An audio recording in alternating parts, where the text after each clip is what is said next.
from refresh.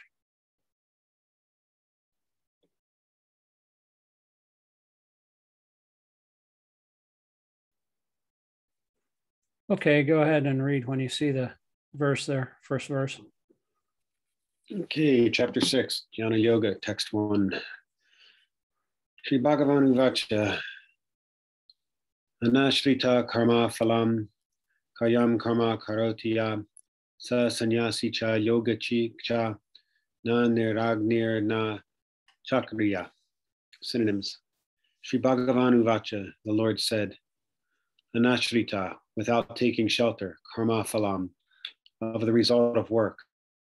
Karyam, obligatory. Karma, work. Karoti, performs. Ya, one who. Sa, he.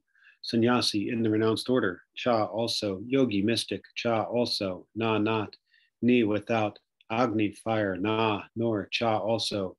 Akriya, without duty. Translation. The Supreme Personality of Godhead said, one who is unattached to the fruits of his work and who works as he is obligated is in the renounced order of life, and he is the true mystic, not he who lights no fire and performs no duty. Purport. In this chapter, the Lord explains that the process of the Eightfold Yoga system is meant to control the mind and the senses. However, this is very difficult for people in general to perform, especially in the age of Kali. Although the Eightfold Yoga system is recommended in this chapter, the Lord emphasizes that the process of karma yoga, or acting in Krishna consciousness, is better. Everyone acts in this world to maintain his family and their paraphernalia, but no one is working without some self-interest, some personal gratification, be it concentrated or extended. The criterion of perfection is to act in Krishna consciousness, and not with a view to enjoying the fruits of work. To act in Krishna consciousness is the duty of every living entity, because all are constitutionally parts and parcels of the Supreme. The parts of the body work for the satisfaction of the whole body. The limbs of the body do not act for self-satisfaction, but for the satisfaction of the complete whole. Similarly, the living entity who acts for satisfaction of the Supreme Whole and not for personal satisfaction is the perfect sannyasi, the perfect yogi. Sannyasis sometimes artificially think that they have become liberated from all material duties, and therefore they cease to perform Agnihotra yajnas, fire sacrifices, but actually they are self-interested because their goal is to become one with the impersonal Brahman. Such a desire is greater than any material desire, but it is not without self-interest. Similarly, the mystic yogi who practices the yoga system with half-open eyes, ceasing all material activities, desires some satisfaction for his personal self. But a person acting in Krishna consciousness works for the satisfaction of the whole without self-interest. A Krishna conscious person has no desire for self-satisfaction. His criterion of success is the satisfaction of Krishna, and thus he is the perfect sannyasi or perfect yogi. Lord Chaitanya, the highest perfectional symbol of renunciation, prays in this way. Na danam, na janam, na sundaram, kavitam va jagad isha kamaye, mama janmani shvare, bhavatad bhaktir ahaituki vayi. O Almighty Lord, I have no desire to accumulate wealth, nor to enjoy beautiful women, nor do I want any number of followers. What I want only is the causeless mercy of your devotional service in my life, birth after birth. Yeah, this reminds me of something. I actually copied part of this and made it into a little bit of a meme because it's really instructive, this purport here. See, to act in Krishna consciousness is the duty of every living being, every living entity, because all are constitutionally parts and parcels of the Supreme. Everyone should be Krishna conscious because we're part and parcel of the Supreme Personality. Now, somebody may argue, like, what do I have to do with Krishna? I'm just living my life. But they'd actually understand that the goal of life is Vishnu. Like Prahlad Maharaj says in the 7th canto, Narte vitu svargat gatim hi Vishnum. The goal of life is actually Vishnu. And that's our real position. That's our natural dharma. And so it is the duty of everyone, or at least try to convince everyone to be Krishna conscious, because that is who we are. He's the soul of our souls, so you can't get away from it. You know, it's not, we're the Maya is that we think we're separate from Krishna, but there is no separation. If you think you're separate from Krishna, that is the beginning of your illusion. So the reality is that we're all part and parcel of Krishna. We're connected with him. Text 2. Real quick, the expression, and I've seen and read this before, and I haven't really given it much thought until just now. Causeless mercy. Would that relate to the idea that like nothing we actually do is like causing Krishna to act? That is just mercy, just comes just from his own place. Well, the sacrifice to Krishna. Men are meant to sacrifice for Vishnu. We have forgotten Krishna. Mm-hmm. We're all actually eternal servants of Krishna, but we've forgotten that. And if we want to get back to our constitutional position, we have to remember that Krishna is, we are part and parcel of Krishna, and we're meant to serve the whole, as a part of the machine serves the whole machine. So if we're forgetful of that, then we have to practice to understand what, at least theoretically, that we are meant to serve the supreme whole of nature, who is ultimately a person. And his mercy has caused us, because once we get into the realization that we're actually part and parcel of the supreme, then it's really a natural affinity. It's not something that's artificially imposed on a living entity. And when you have a spontaneous relationship with Krishna, as far as like in one of the 5 different rasas, it's not caused by anything. You can't approach Krishna through any kind of meditation or austerity or renunciation or pious activities. Krishna is not conquered by that. He's only conquered by love. And so that love comes from him.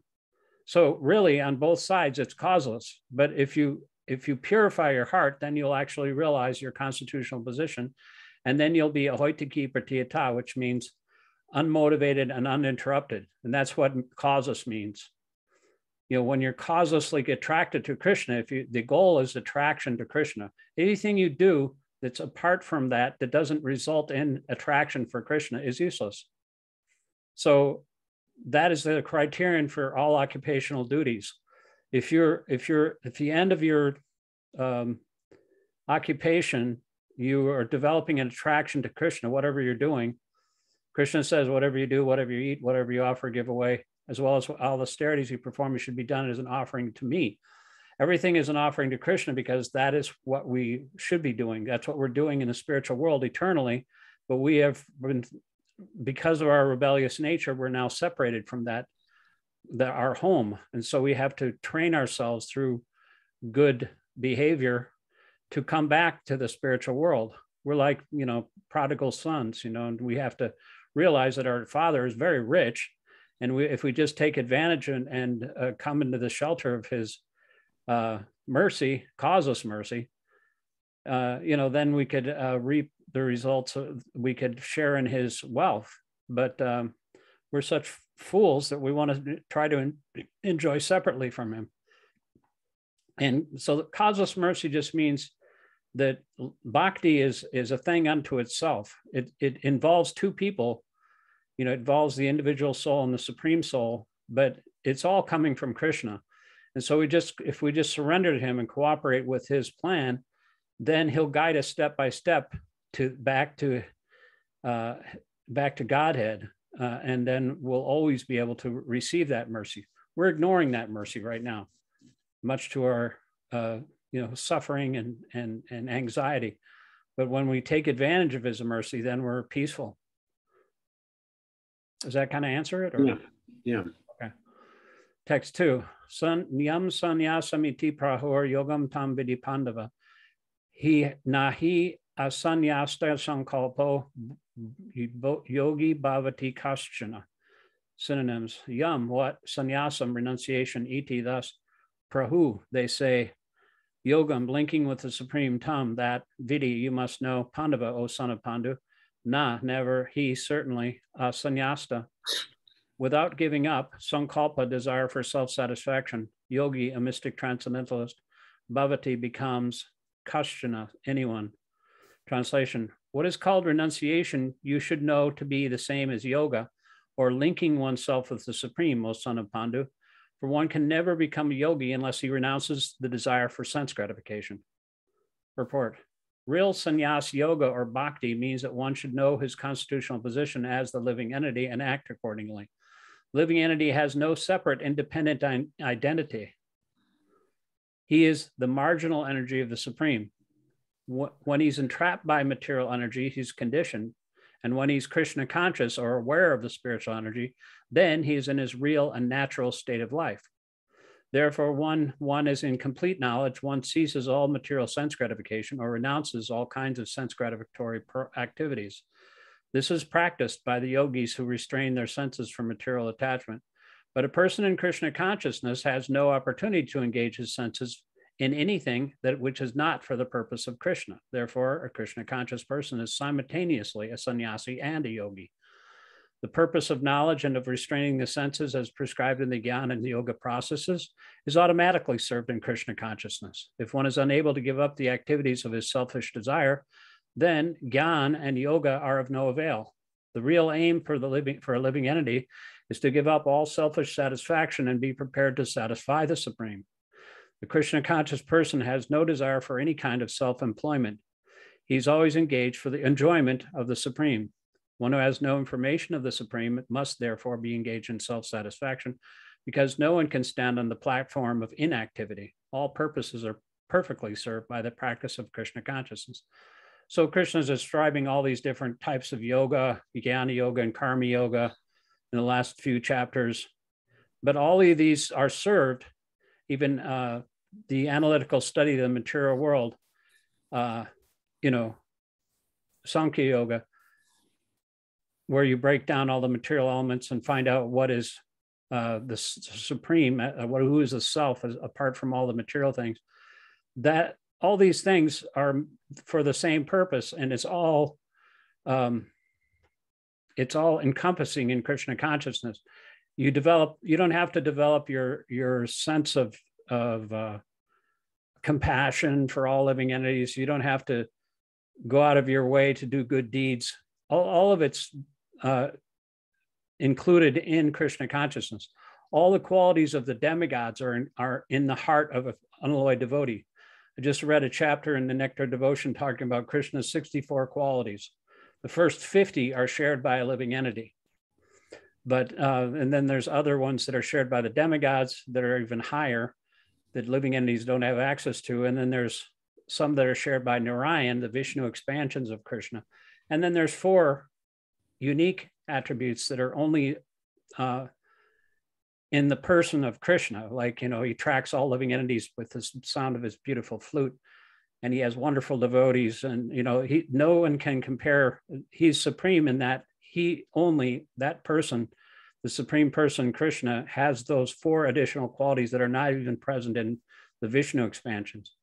But, all these good qualities are also there in the living entity, and especially in devotees. As much as you're Krishna conscious, then the more good qualities you have, the more you become like a demigod or a devotee. A demigod means one who is a servant of Krishna. So that's the goal, is to simply surrender to Krishna, and by that association, we attain all these desires automatically. There's no need for separate endeavor. Go ahead and read text 3. In text 3, Arurukshor Munir Yogam Karma Karanam Uchyate Garudhasya Tasyaiva Shama Karanam Uchyate. Synonyms. Arurukshor, who has just begun yoga. Manu, of the sage. Yogam, the Eightfold yoga system. Karma, work. Karanam, the means. Uchyate is said to be yoga, Eightfold yoga. Arudhasya, of one who has attained tasya, his, eva, certainly, shama, cessation of all material activities, karanam, the means, uchyate, is said to be. Translation: for one who is a neophyte in the Eightfold Yoga system, work is said to be the means. And for one who is already elevated in yoga, cessation of all material activities is said to be the means. Purport. The process of linking oneself with the Supreme is called yoga. It may be compared to a ladder for attaining the topmost spiritual realization. This ladder begins from the lowest material condition of the living entity and rises up to perfect self-realization in pure spiritual life. According to various elevations, different parts of the ladder are known by different names, but all in all, the complete ladder is called yoga and may be divided into three parts, namely Jnana-yoga, Dhyāna-yoga, and Bhakti-yoga. The beginning of the ladder is called the Yogarurushu stage, and the highest rung is called Yogarurudha. Concerning the Eightfold Yoga system, attempts in the beginning to enter into meditation through regulative principles of life and practice of different sitting postures, which are more or less bodily exercises, are considered fruit of material activities. All such activities lead to achieving perfect mental equilibrium to control the senses. When one is accomplished in the practice of meditation, he ceases all disturbing mental activities. The Krishna conscious person, however, is situated from the beginning on the platform of meditation because he always thinks of Krishna. And being constantly engaged in the service of Krishna, he is considered to have ceased all material activities. Yeah, I mean, even Arjuna, such an accomplished person. He was like a warrior. He had so many material and spiritual attributes, and he was a personal friend of Krishna. But he said all this yoga system, which contains different bodily and sitting postures and breathing exercises and stuff, he said, it's not possible for me. If it's not possible for Arjuna back then, 5,000 years ago, how is it possible today? I mean, there's so many different yoga groups, and for some reason or other, they're attracted to Krishna consciousness. Krishna's, kind of drawing them into the real yoga, I think, because this is the root of all real yoga, is to actually control the senses in order to meditate on the Supreme. When a devotee meditates on the Supreme, he's automatically controlling his senses because he depends on Krishna to control his senses. Krishna is Rishikesh, the master of the senses. So when we surrender to Krishna, he will control our intelligence, which will control our mind, which will control our senses. And that's the hierarchy. And the soul is more powerful than any of them. The super soul is the supreme power. So that's the only way we can actually control our senses, because everybody's addicted to so many things in this material world. And the only way we can actually rise beyond the material attractions and addictions of this material world is to do the Hare Krishna 12-step program. I was actually thinking about introducing such a program to the veterans of, there's a homeless veteran place in East Liberty called the Veterans Place of Washington Boulevard. Mm-hmm. And we were serving out prasadam there for a couple of years. And then the pandemic hit. But a lot of people, those veterans have a lot of problems because they're homeless. If you're homeless, you have like 99 problems. You got drug and alcohol problems, PTSD, so many different problems. So they need some kind of higher power in order to get them. And everybody's familiar with the 12-step program, but actually the devotees have a similar program based on the Bhagavad-gītā. And the Bhagavad-gītā is really nice because it was spoken to a soldier who was doubtful about his duty, who was addicted to so many, family relationships. And so everybody has an addiction, and Krishna is there. You can't give up the lower taste without the higher taste, and you can't conquer the modes of material nature unless you surrender to Krishna. So that's the whole idea of the 12-step program. You have to, first of all, admit you have a problem, you have addictions, and then you call on a higher power to lift you out of that addiction, and it works.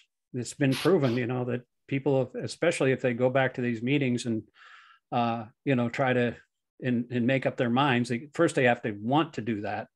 They have to actually want to get better.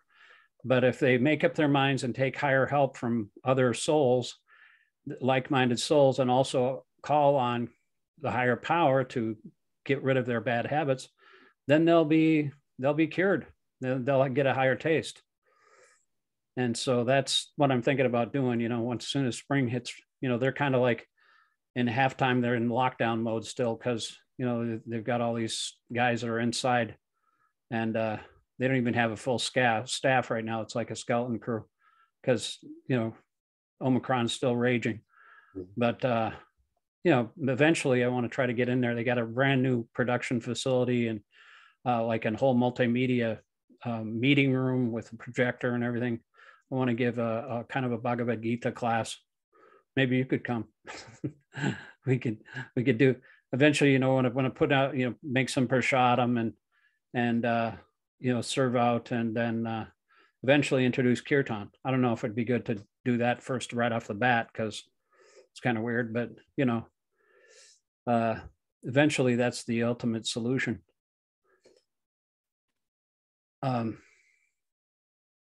So you can read the next one. Text 5. Text 5, yeah. Okay. Where is it? Are we on 4 or 5?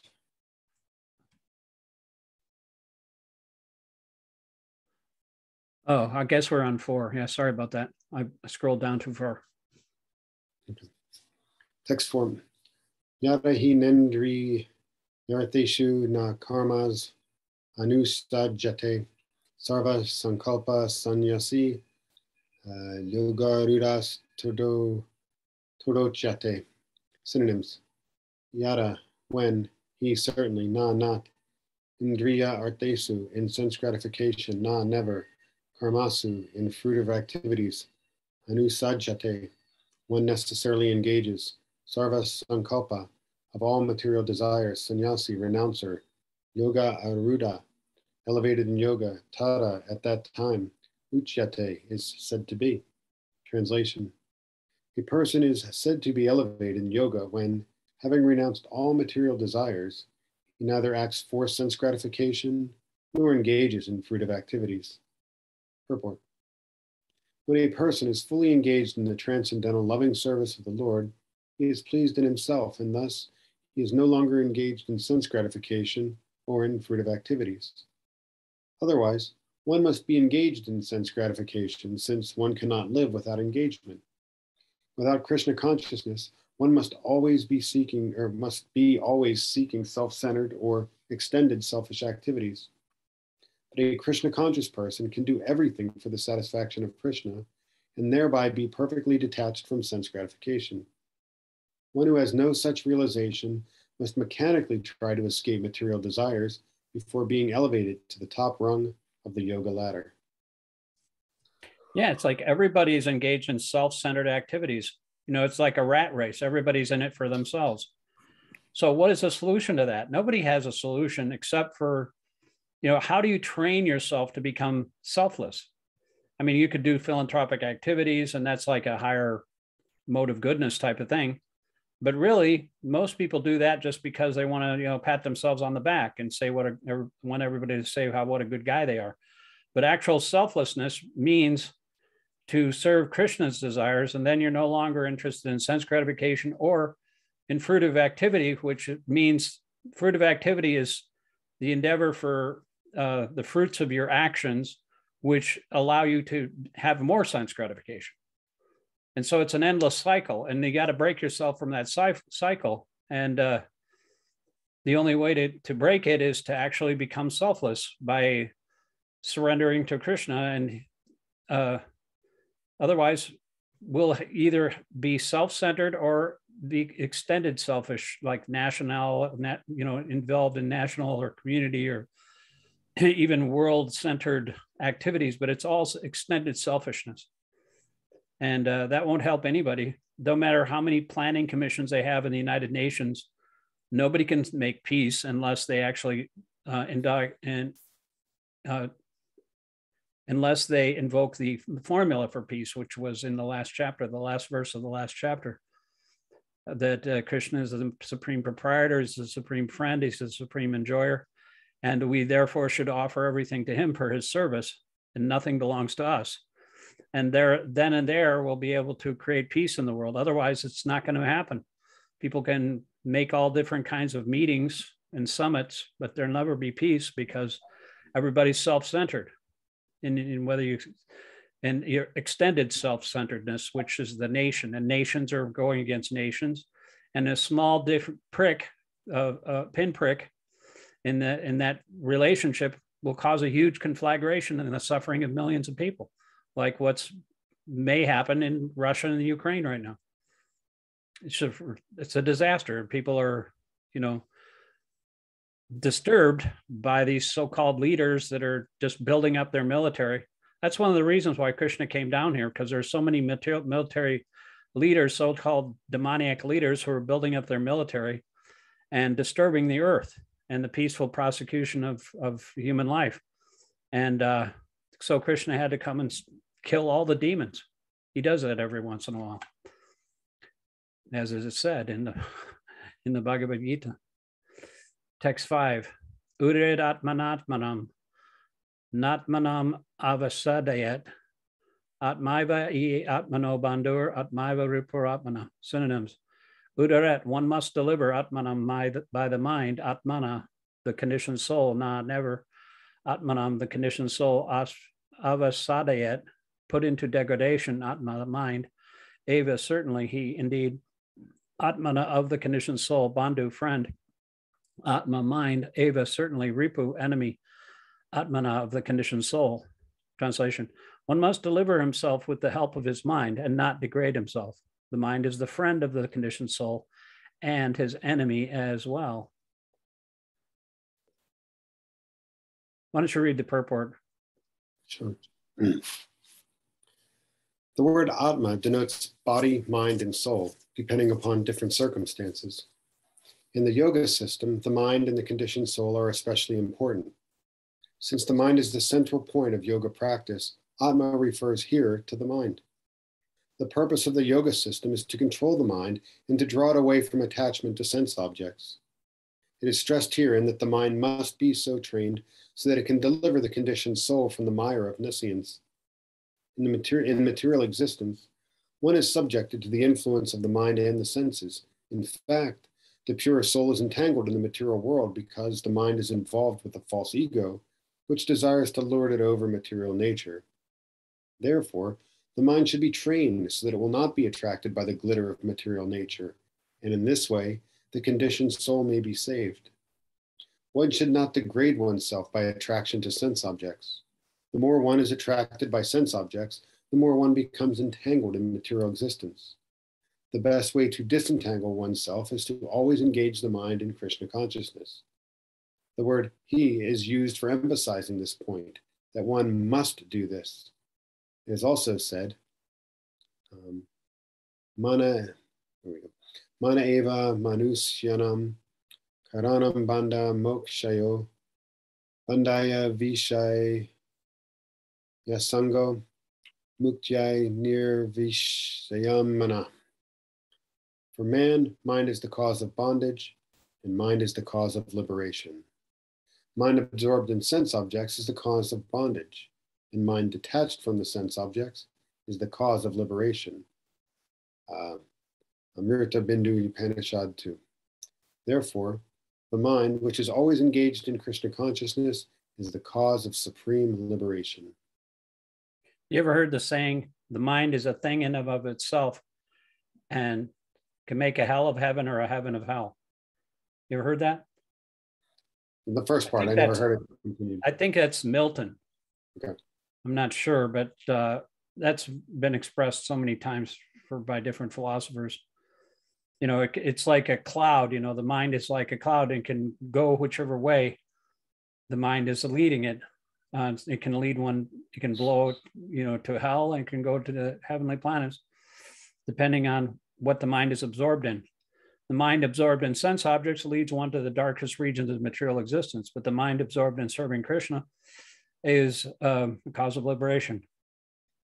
It's really that simple. It sounds like it's a fire and brimstone, type of black and white situation, but it really is. I mean, that's what a devotee should be firmly convinced that there is no happiness in this material world, and the pursuit of happiness, which is ingrained in our Constitution or whatever it is, Declaration of Independence, is totally false. It's in our founding fathers' declaration, the pursuit of happiness. But Prahlad Maharaj, he was only 5 years old, but he was smarter than the founding fathers, because he said, if you want to be happy, just stop trying to be happy.